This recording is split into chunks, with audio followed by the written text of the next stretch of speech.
Hi everyone, it's Nishti here, specialist dietitian for children and parents, and I cannot wait to talk to you about free sugars and how you can cut the cravings. It is such a common question we get in clinic, and it's time that I do a video about it.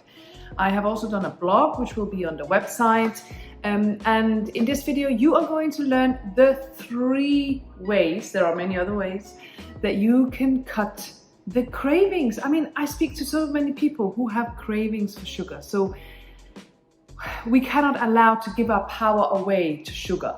We are stronger than that. So in this video, I'm going to tell you how.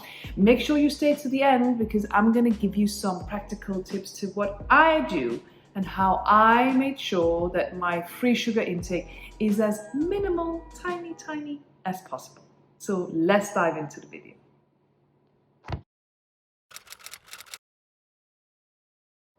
So what are free sugars and why do we need to watch how much we eat? Well, first of all, free sugars are sugars that have been taken out of their naturally occurring form, like an orange, and then they've made orange juice out of it, for instance. So for example, fruit juices, it's classed as free sugars. Then you've got fizzy drinks, cakes, biscuits, chocolates, sweets, pastes, sauces. I'm sure we can go on and on and on because it's found in so many foods. Let's pay a little bit more attention to fruit juice because in the UK, 150 ml of fruit juice is classed as one of your 5 a day. In Denmark, where I'm also a registered dietitian, we do not class fruit juice as one of your 5 a day. And that's because it is free sugars, and the orange juice, it doesn't have the same amount of fiber as obviously an orange does. So I personally, with my clients, I do not advise that they drink fruit juice very often. And that's because it is classed as free sugars. Now, nothing is ever black and white. So, of course, once in a while, have fruit juice. But to have fruit juice every day and have it in your fridge, and no, I would strongly recommend that you try and change that habit. Don't fall for the beautiful packaging and the marketing. You know, it just looks so healthy, doesn't it? When you go to that massive fruit juice aisle in the supermarket, it is much better to eat your fruit than to drink it. So why do we need to watch our intake of free sugars? I'm sure you're aware, but a lot of free sugars in our diet not only affects our teeth, but it will also affect our body. So it can cause type 2 diabetes, obesity, non-alcoholic fatty liver disease. I see this a lot in children and they consume so much sugar and it's so worrying. And there's actually research, but this is done in animals, that show that sugars, free sugars, have an opiate-like effect. So that's why they're so addictive. But then there's studies done in animals that show that it's the sugar and the fat combined that give it that addictive effect. Either way, we cannot deny that free sugars isn't healthy for us. It's not a natural part of our diet. We have added it into our diet and more is added, and it's extremely important to watch your free sugar intake because it affects your overall health for both you and your children. So what can we do to try and stop those sugar cravings that so many of us have? Let's dive in to step number 1.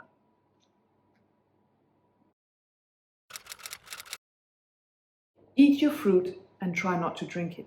The reason for that is it's not just about the free sugar intake, it's also about our blood sugars.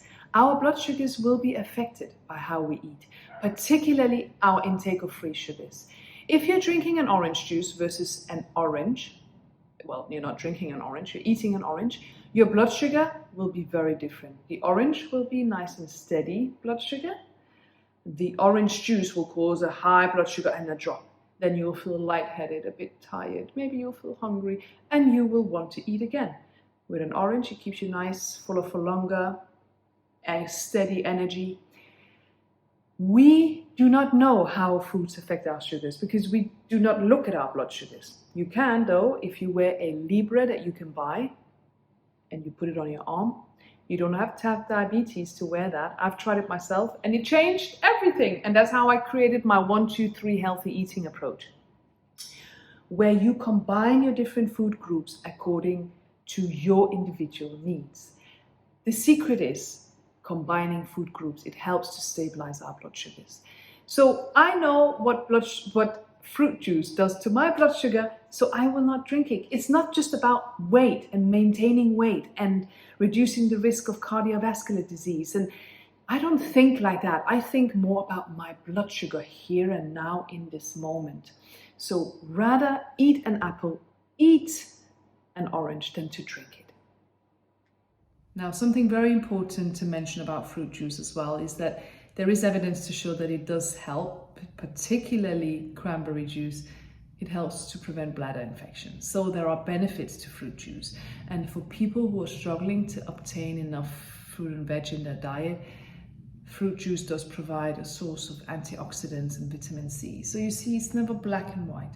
But I assume you're watching this video because you want to avoid or minimize sugar cravings. But there's always a but when it comes to nutrition.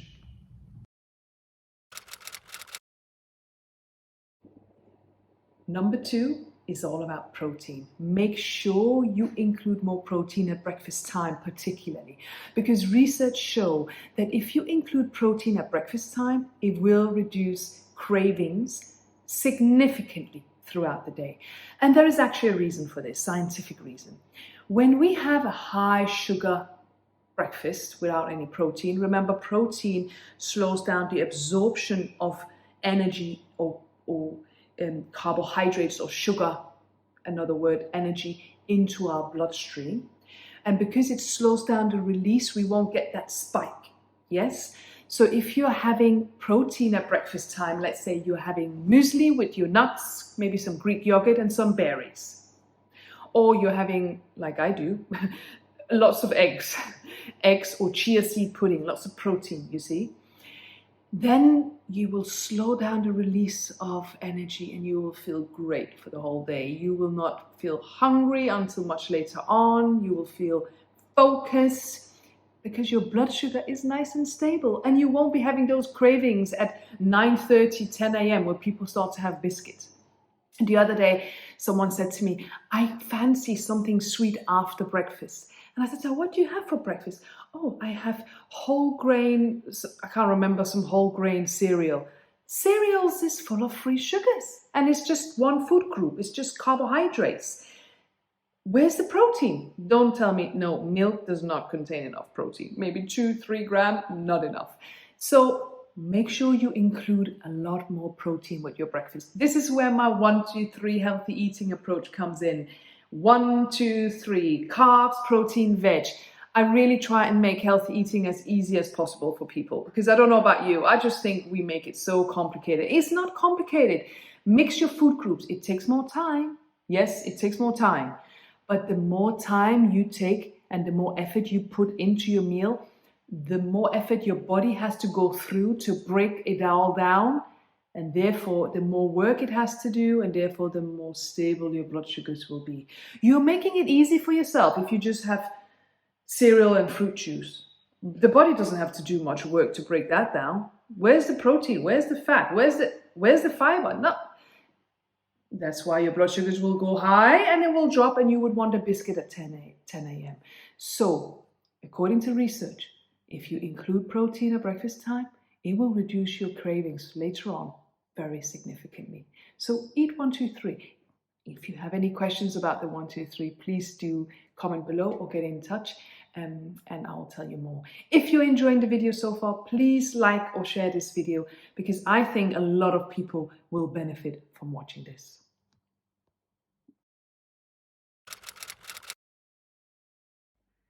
Now, I have become pretty good at not giving in to sugar, and that's because I don't really crave it. And the reason for that is, personally for me, what helps me is not having it.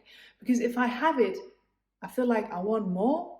So we just don't have stuff like that in the house. We've got a little space with biscuits and licorice in particular. I love licorice because I'm Danish, so we eat a lot of sweet licorice and salty licorice. And I have just become more aware of not bringing stuff into the house, and also when people offer me things, I say no, and I'm not embarrassed. You know, sometimes you feel a bit awkward because you're the only one. When you go out, everyone's having cake and you're the only one saying no, and I really don't care what people think of me. So that's the other thing. My boundaries are stronger now. I don't say yes to a lot of things and to a lot of foods, and I also make sure that I eat 1, 2, 3 carbs, protein, veg with every meal. It's an approach that I have created myself. I teach it to clients. And because my blood sugar levels are stable, I just think that really helps me not to be craving a lot of crap.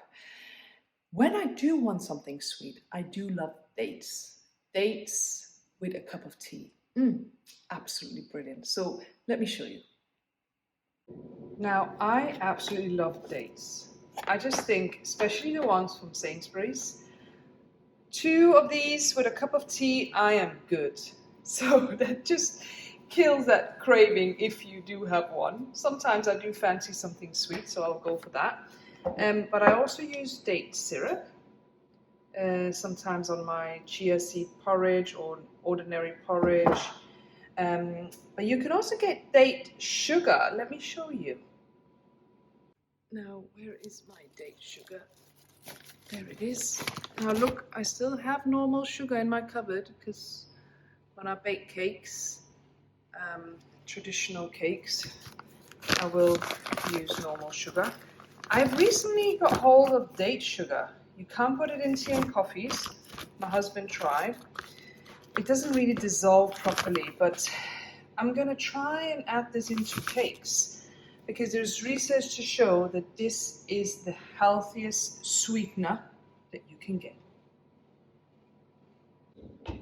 So down here we usually is filled up with tin stuff, but at the moment it's empty. But this is our, do you see how tiny that is? That's our sweet drawer. So here's some halwa from Greece. But we have a lot of licorice, because in Denmark we love licorice. We have some chocolate biscuits. But it is the tiniest space, and we keep it tiny because it's all about making sure that the rest of the house is as healthy as possible. Now, please let me bring in a bit of mindfulness. I hope that you will enjoy this part. Although I'm a dietitian, I'm also a certified mindfulness teacher, and that's because I know very well that when we look after our mind, we also look after our body. And actually, most often it starts in the mind. So there is research to show that in obese adults, mindfulness helps to reduce sugar cravings. Now, why is that? Why is that? Mindfulness is bringing awareness to the present moment, the only moment we really have. And when you bring awareness to the present moment, you are first of all aware with what you're eating and why you're eating and whether you're hungry or not. And when you have an enhanced level of awareness, you will be more in tune with your body. You will not be reacting, you will be responding. So you will not react, oh, I'm feeling somehow, so now I need to eat a biscuit. You might feel, oh, I'm feeling a little bit off. Oh, I'm feeling a bit tight-chested actually. Maybe I'm feeling a bit stressed. Maybe I'm feeling a bit anxious about what my colleague just told me. And then you can just slow down, take a moment, and then you realize that actually you weren't hungry. You were probably just stressed or tired. Maybe you needed a moment. Maybe you needed a break. Maybe you needed a pause.